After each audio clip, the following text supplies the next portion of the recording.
Well, g'day, legends, and welcome back to another episode of the Laptop Lifestyle Dad Show.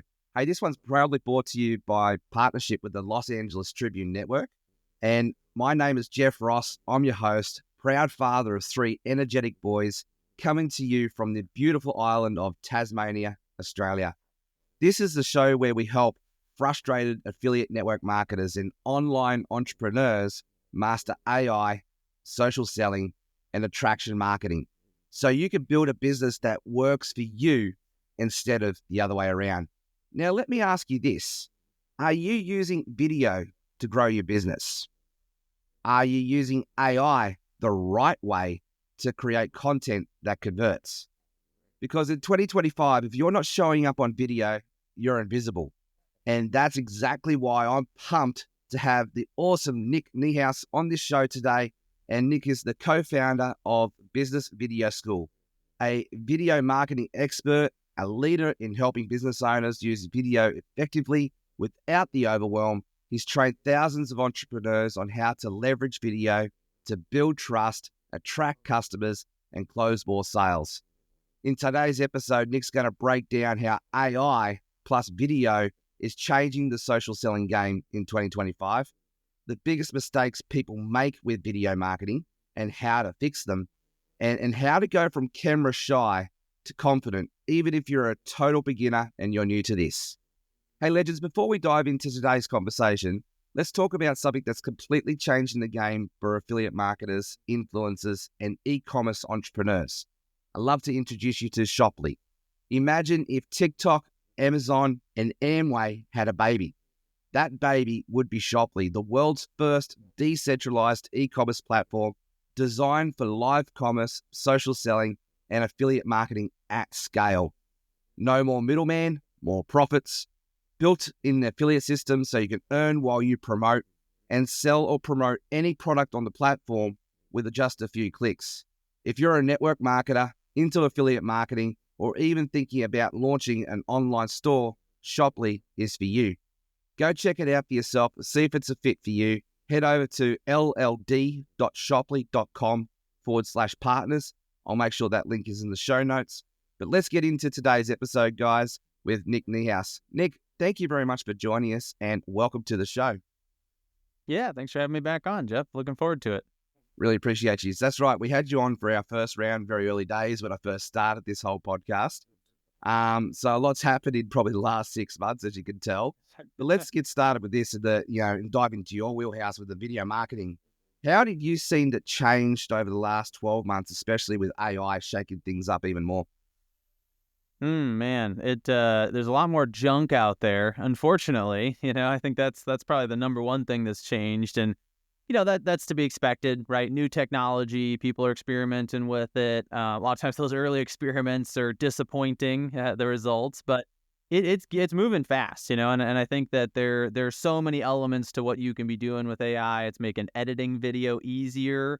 I'll tell you what, probably the number one benefit is that it's a lot easier to come up with ideas now to script your videos, things like that, right? So I think the bottlenecks are going away, right? I think that's probably the biggest thing I've seen change in 12 months is that the excuses that people had 12 months or 2 years ago to not be using video, they're just getting kind of knocked down one after another, not just through AI. There's definitely other tools that are making that easier too, but that's a big one, right? And I think that what we're seeing is the beginning, and it's crazy to think it's the beginning, but I think we're seeing sort of the beginning of the next wave. I think video in a lot of ways was kind of in the early adopter phase still to this day. It's been around for a long time, but it was still kind of the more brave individuals that were using it. And I think the mass market is finally adopting it, so I think we're seeing an explosion of new people trying it. I love that. I love to see people's earliest videos where they're still uncomfortable and kind of awkward, but they're doing it and they're finally getting out there and getting over their fear and kind of taking it on. So we're seeing a huge increase in that. And we're seeing people, being able to finally take that step, finally give it a try. But the trade-off is there's even more noise and AI. Holy cow. Some of these video tools are getting good now. The way it's going to be 10x from here, right? So much more of this stuff's coming. So I think getting started, it's like if you haven't yet, now's the time. You got to get on this before it gets too noisy. Yeah, and there's a couple of areas I want to dive in just in that conversation, how AI is just a tool, and you know, a lot of people out there trying to use it as a replacement and hide behind the tool Right. versus leveraging the tool. Like, you know, at the Laptop Lifestyle Dads, our mantra is AI plus our heart equals our superpower. And so Love it's that. really Yeah. it's a partnership, right? So I want to get into that conversation with you too. But let's come back to video for a second.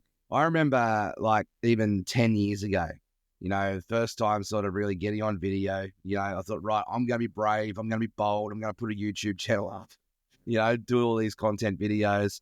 And way back then, you know, with editing and all that sort of thing, it was a big headache. It was a lot of work. And Uh-huh. also, like, I wasn't that great on camera. You know, I had the green screen. I was trying to fake it till you make it sort of attitude. And I look back now at some of the videos that I did. It's like, oh, they're the most cringeworthy things. Why are they up? But Oh, hey, right. It's always fun to look at the early ones, right? you got to put that content out there to get good at it, right? So learning's messy. Uh-huh. So It, sorry, wait, you go. oh, go ahead. Sorry. I was going to ask you. So how do we sort of help build your confidence up? And, like, you know, like with anything, you've just got to get it in, and you got to get the repetitions and build up your experience through there. But for our listeners, right, they're in that space. They Uh-huh. see everybody on these videos. They realize that if they want to be heard, you know, they need to be in the game playing. So there's a couple of conversations around this, but let's just talk around that whole confidence building conversation first. How do Yeah. you help empower and equip people to get in the game? I mean, that's a huge one, right? I mean, that's where a lot of people are stuck. And unfortunately, I think for a lot of folks, it becomes this kind of insurmountable mountain that they just kind of keep building bigger and bigger for themselves because they thought 5, 6, 7 years ago, you know, I should probably do this. You know, video's not going away. I mean, it's only kind of grown from there. And I think what limits most people is it's performance anxiety, right? I mean, it's just your standard. You're sort of you're envisioning kind of what it's going to look like. You're sort of, you know, you're in this public sphere. What I find is a lot of the people struggle with this are folks that grew up with video meaning television or movies, right? Mm-hmm. So people over a certain age, you know, if you were to say video to them, they grew up with TV and movies, right? And like, if you were going to get on TV, would that have helped your business? Like, absolutely. Would it have been completely nerve-wracking and people would have been talking to you about it for weeks afterwards because they saw you on television? I mean, yeah, it's like this huge, huge thing. And I think a lot of folks, they kind of imagine that that's what video is going to be. Some of our Yeah. earlier clients, when we first started making video, like they had their family members saying things like that to them. Like, oh, what are you trying to be, a big TV star? And they're making like a Facebook video, right? It's kind of Mm. silly. That is the major problem, is that no, we're thinking of what we're doing as a performance instead of a conversation. And I think that's Mm. the difference, right?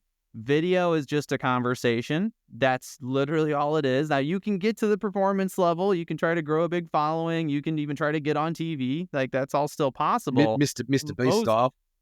Right. Yeah. I mean, Yeah, yeah. yeah. You want to be Mr. B, right? Yeah. You can be a top level influencer. You can go try to have millions of followers. But I find most people, you know, for one, you just don't even want that. Like, I don't personally want that. Like, I don't use social media that way. I'm not trying to go viral and grow a massive following of strangers.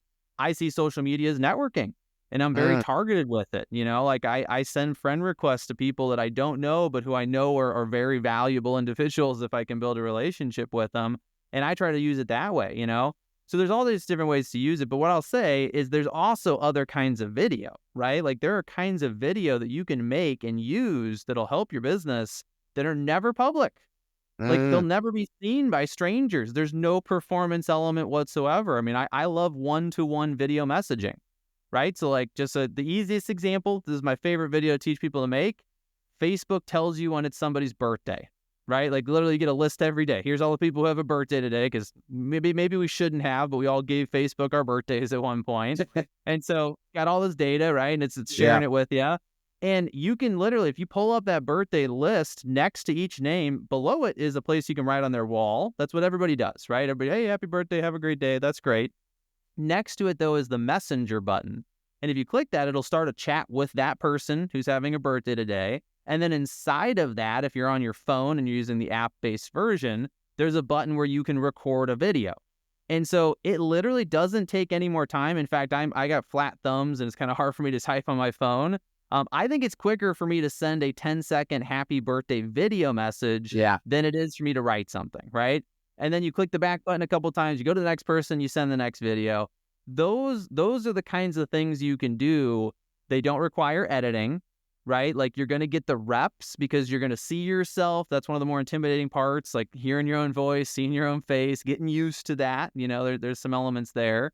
And you're going to do something that has a tremendous impact. I mean, like when somebody gets one of these 10-second happy birthday videos from you, they love it, right? I mean, oh my God, what a nice thing to do. It's almost like you sent them a handwritten card. Yeah. But it's better because they're seeing your face, and the face that's how we think of people is their faces. You want to be the face they think of first when they need your product or service. And so that's kind of getting into the weeds there a little, but I think that's the number one thing, right? Is to tell yourself, look, if the videos you're thinking of making are hard to make because they're a performance, you take a step back, you find a simpler version, you find a more intimate version, something that's not public, and you do that first. And I'll tell you right now, there's all kinds of video messages. We can go into other examples if you want, but obviously there's probably a few people, if not a dozen or more people on your Facebook friend list every day with a birthday. You probably have positive feelings towards most of them. If you don't, then skip them. And if you just do that for a few weeks, you've now made dozens of videos. So you can go from I've never made a video, I've been waiting for 10 years, to I've now made dozens of videos in a couple weeks. And I think once you know that, the excuses are kind of going away, right? Like you really can't, I'm afraid to make a one, you can say happy birthday. That's not too hard, right? And that's a really great place to start, Nick. And there's so much more in that whole conversation. Like, we're talking about performance anxiety and expectations right now.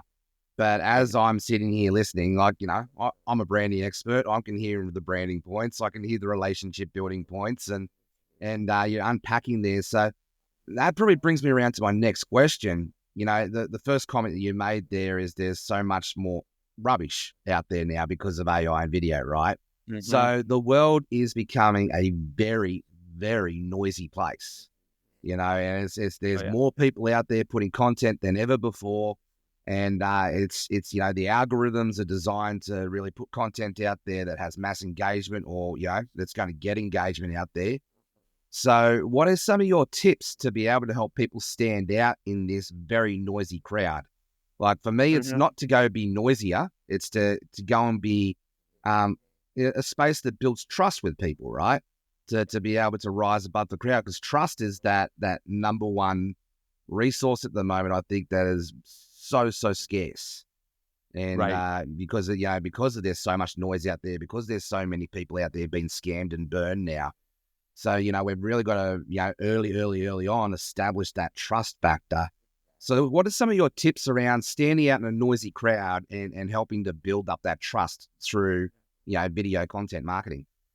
Yeah, and I think you're 100% right, and I think this is what AI is going to make so much worse is the ability to trust people on the internet, right? I mean, and that's partially like I'm very much against the idea of creating an avatar of myself. Like I have some friends that have done that, right? Like they have a fake version of themselves that they can put on camera, and I'm just like, man, if people find out that it's not you, how will they ever trust that it is you in the future? You know what I mean? Yeah. Like I could do a Zoom meeting with what I think is you and it's not you, and so it could be somebody else behind it. They could hack that account and use your persona. So just that, yeah, absolutely. I think it is all about trust. And I do think, unfortunately, AI is going to just further erode that online trust. So how do you combat that? I mean, some of it is, a lot of it is not necessarily the way you make videos or distribute them. It's actually what you do outside of that, right? So like I teach our students, like, if you're not spending just as much time, when you sure make content, but are you engaging with other people's content? Are you leaving comments on their YouTube videos? Are you commenting on their Facebook posts, right? And that's what I mean is like I have sort of the strategy I use now on Facebook where I'll go out and I'll Facebook, send a friend request to somebody who I've never met, but I know is like a very influential person I'd love to build a relationship with. Because of the friends we have in common, they'll accept it, which is really cool. It's a network I've built over years. But then it's about what do you do next, right? It's not just, okay, now they're my Facebook friend, I'm just going to put a bunch of videos out and they'll see them. That might happen. But if I go comment on their content, now we're getting to know each other, right? Yeah. And it doesn't take much. I mean, they post something, they're excited, big, a lot of times they're celebrating wins because they're successful people. celebrate with them, right? Say a couple things. You can send them, again, a video message. That's a huge one. I'll put it this way. If I see a 10-second video and it's personalized to me and it's about something I just posted, the chances of that being fake are basically zero, right? Because Yeah. that's just a lot of work to fake something like that. Now, a couple more years, I don't know, right? I mean, this stuff's continuing to move, but to me, that's a big part of it, right? So that's probably number one is, there's never been, there will be people who make some content and they never interact with anybody else and they go viral because they're really funny or they're really attractive or, whatever that kind of killer angle is. But there's less of those than the people who just do the work, right? So that's one thing. Consistency to me is another one. I think that's huge. I think there's a lot of psychological sort of effects here where it's something called the mere exposure effect. It's also called the familiarity principle. There's literally two names for it. And it just basically states that the more often you see someone, the more you trust them. It's that simple. Like, I mean, you that's it. Like, I mean, and a lot of it comes from, like, it's instinctual, right? It's from those times in human history where we had our tribe and the people we could trust, and we saw them every day, right? They lived near us. They were in the same village or town or camp or whatever. And then if we saw a face that we did not see on a regular basis, it would alert our brains, hey, we don't know this person. They might be trying to kill us, right? Or competing over food, whatever it was. Society has evolved beyond that, but those instinctual effects are still there, right? So the consistency is crucial. I mean, and it's not frequency. This is where a lot of people get confused. It's like, oh, how many times should I post a day? Well, okay, you should probably post as much as you can. But I see a lot of people, I'm going to post 3 times a day, 3 videos. That's the perfect, okay. They do it for a week and then they just disappear and they stop doing it because it was too much work. I'd rather see somebody, 1 video a week, even once a month to start, but be able to do that consistently, right? Yeah. And that's basically subconsciously teaching people that you're dependable because you keep showing up, right? I mean, that's what it is. Like, who do we tend to be friends with? Like the people we keep seeing all the time, the people who keep showing up to the same things we go to, right? And so that's it. So I think if you go out and you do the work of engaging with other people, they're going to return the favor. They're going to engage with you. Your content's going to go, it's going to be spread more. I actually got a notification from Facebook yesterday. I earned one of those badges. It was like conversation starter for the week or something. And I guess just means like you get people to comment on your posts, Yep. Rising creator. Right. Yeah. That one. So there's a bunch of these badges they give you. Again, gamification, right? Keep you on the platform. But that's what that is, right? So it's a matter of, are you commenting, then you're going to get the favor returned, and then just showing up. And so then there's all kinds of other tricks, right? I mean, good hooks at the beginning of your video. Your quality does have an impact, although you don't want to go too far because if it's too polished, it's not going to go, not perform as well. But those two things I think are way more important. I think if you're engaging and you're showing up consistently, that's going to do a lot of the work for you. And I'll be honest, those are the hard parts, right? I mean, it's easy to say. It's another thing to have that part of your schedule every week where you're making content or getting out there and engaging with other people. But those are the folks that'll win. And I think those are the people that'll have the trust, right? Yes, totally agree with all of that. And basically what you're summarizing is just relationship building tactics. And they're not even tactics. They're just innate. That's how we built relationships for thousands of years, right? It's showing up and being consistent and being present and becoming friends. And so there's a lot in the psychology sense. But also, let's just bring this right back to its simplest, purest form. And this is why I teach a lot of our students just to show up and shine and just be there and be consistent.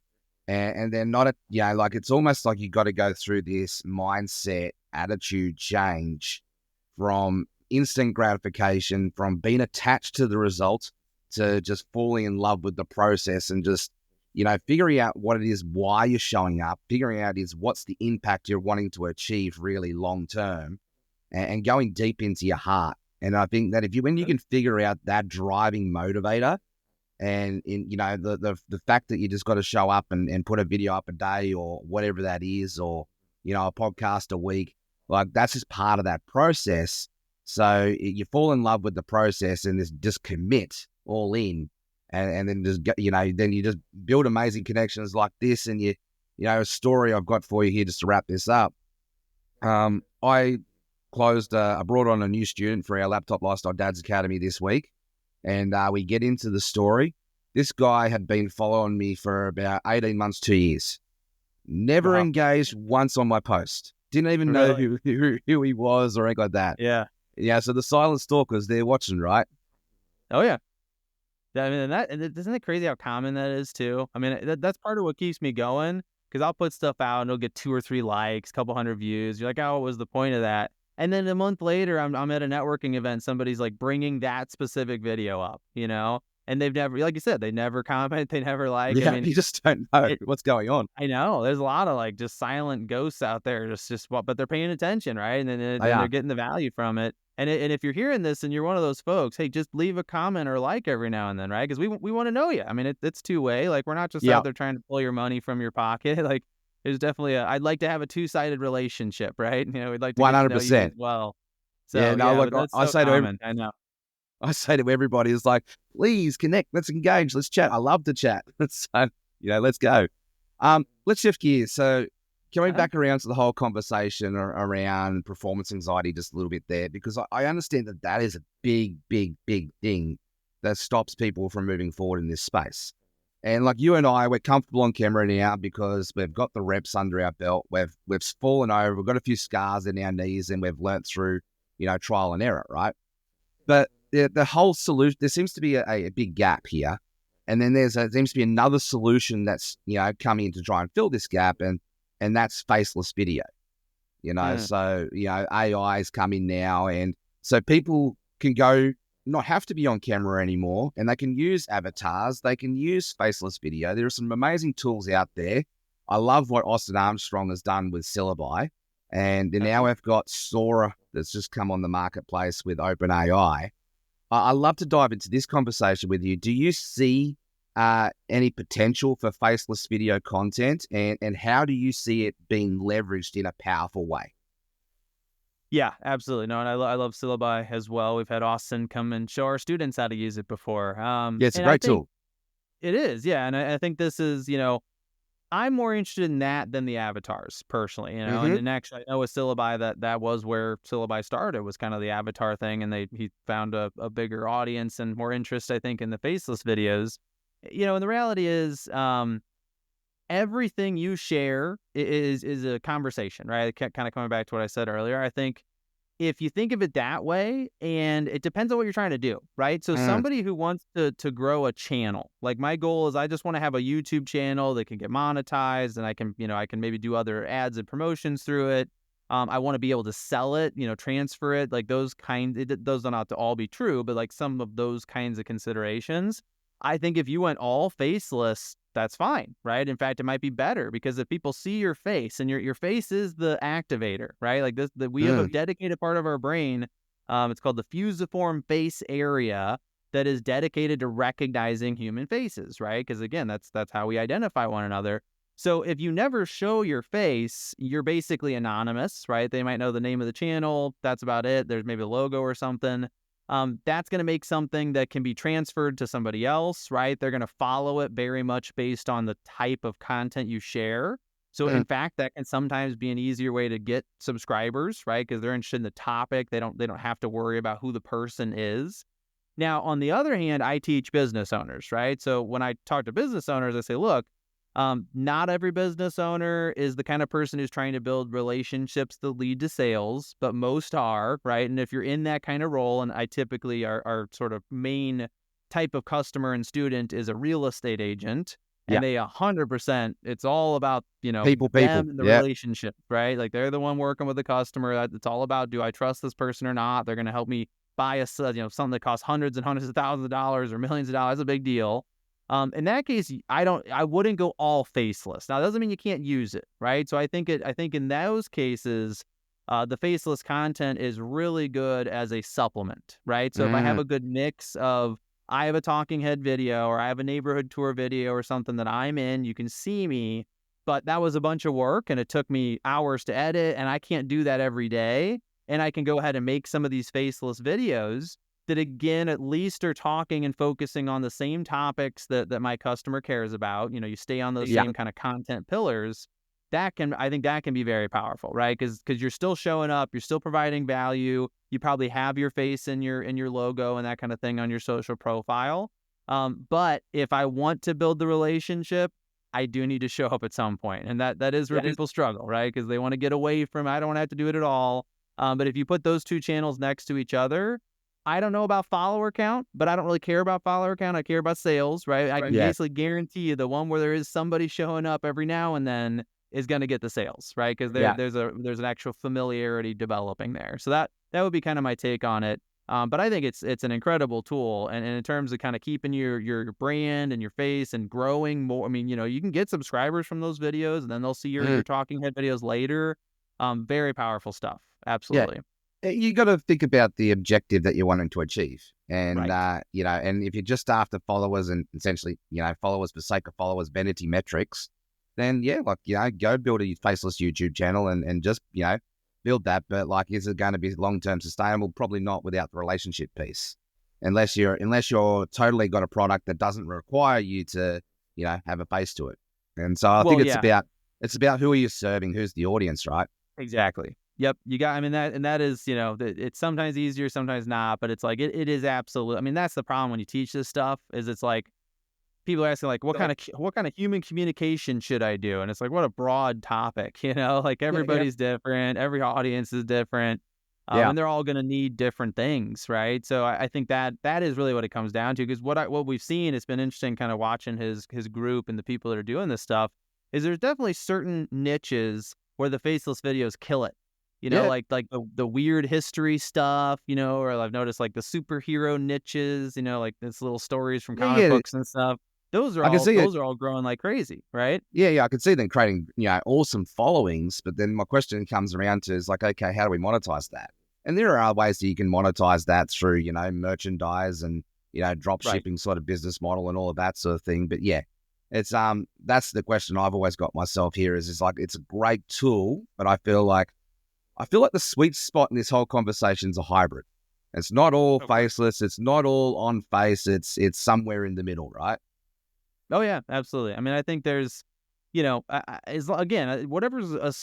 supporting your consistency. I think that's what it comes down to, right? So yeah, if it's helping you show up more frequently, but on a consistent basis, I mean, some of this can be automated. I mean, I know a syllabi, like you can basically generate an entire month's worth of content in one go and schedule all of it. I mean, that's a huge deal, right? So it's like any tool, any system that's going to kind of help you, consistently showing up. Because I'll tell you, like, human beings don't work that way. Like, we kind of work in phases, right? So it's like, I'll have one week where I'm all about posting and I'm posting 20 times a day and I'm super active. And other weeks I'm just not feeling it. Yeah, right? I mean, you kind of get in the mood or you're not in the mood. So other weeks where you just sort of drop off and just don't feel like doing it. And I think that is a big area that, like, these automation tools, these AI tools, like, that's where they're helping a lot, right? Is to kind of fill in those gaps. So I would definitely encourage people to think about it that way. How can I use this to make sure that when I do inevitably drop the ball for a period, that the system kind of steps up and takes over for me? Yeah. Cool. Let's shift gears to tools just quickly. So, what's your favorite AI video? Oh, sorry, not AI. Your favorite video tool to help people get in the game? Like right now, I'm loving CapCut. Like I can record a phone video on my phone, and I can get on CapCut. I can do some editing, and I can post it within like 10 minutes. What are some of your favorite tools in that space? Well, I'll second CapCut for sure. I will say we're like a day from or a couple days away from the TikTok ban in the United States right now, and so by the time you're listening to this, TikTok might be gone in the U.S. and CapCut might be gone with it. It's like completely nobody's really sure right now. So we'll see what happens. So if CapCut goes away, then at least in the U.S. that might not be as relevant anymore. But I'll say another one I really like that's really interesting is called Descript. This is Descript. I mean, it's got really cool tools. It's got one of the features it has that's really nice is it has an eye contact correction tool.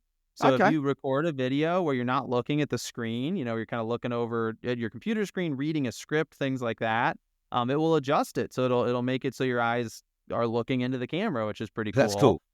Yeah, so that's kind of just one feature of it. That's one thing. One of its kind of claims to fame.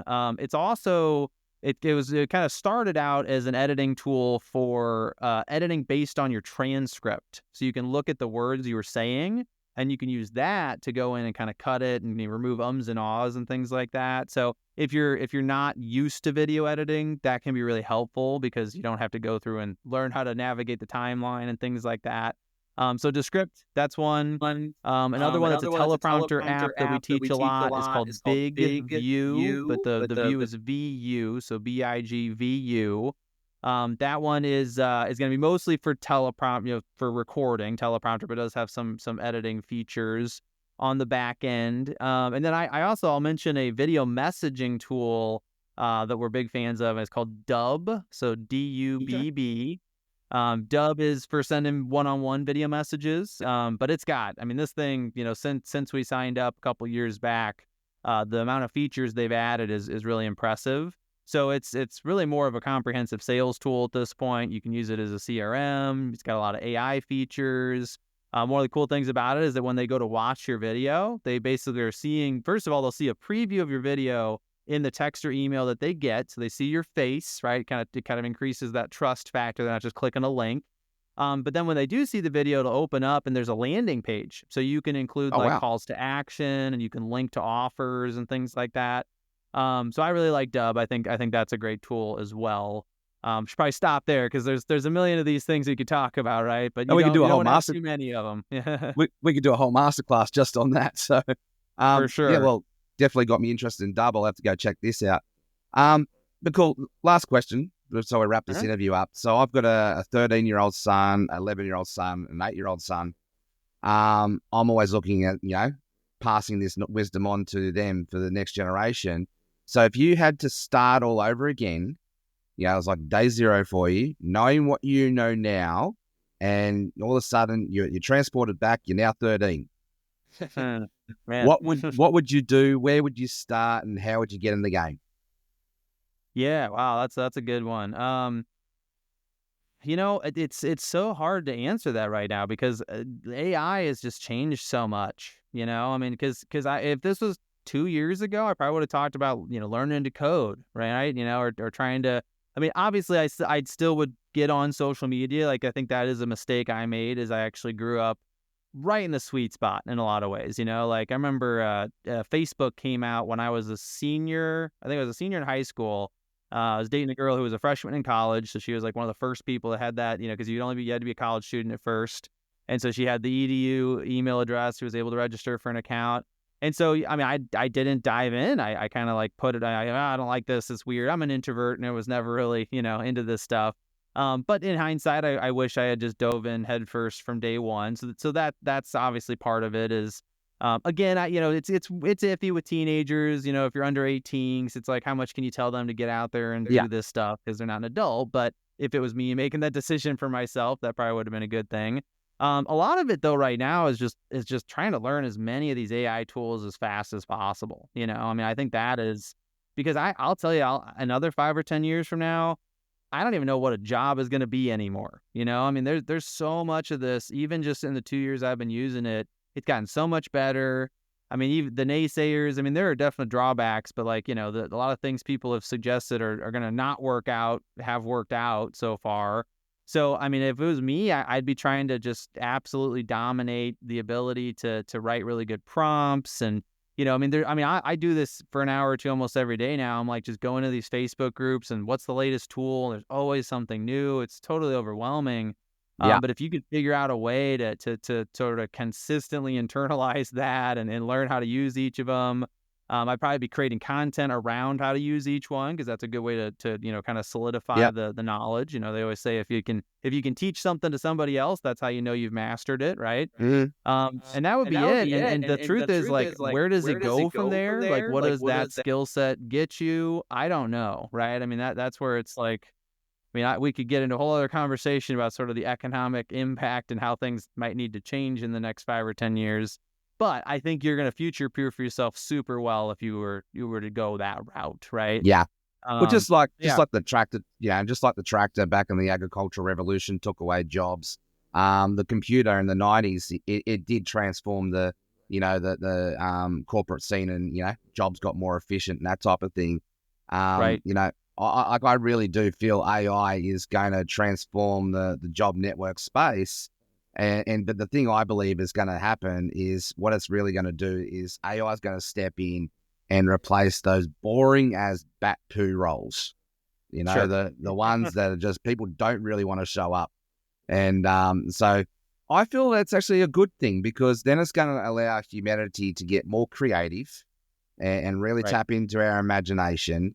And I'm excited for the future. I believe the future is very bright. Yeah, I have mixed feelings. I think it's both very bright and also potentially very dark, but again, it's always like that, right? I mean, Yeah. there's always been, we invented nuclear weapons and, the earth was going to end, or we were going to, have unlimited power. I mean, and any of these things you see, there's always going to be potential negatives and positives. I'm sure we'll see some of both, but I will say, I mean, it's definitely clear that like if you're learning to use these things, you're going to be in better shape than the people that aren't, right? And I Yeah. think You're going to get the that's fine. 100% clear.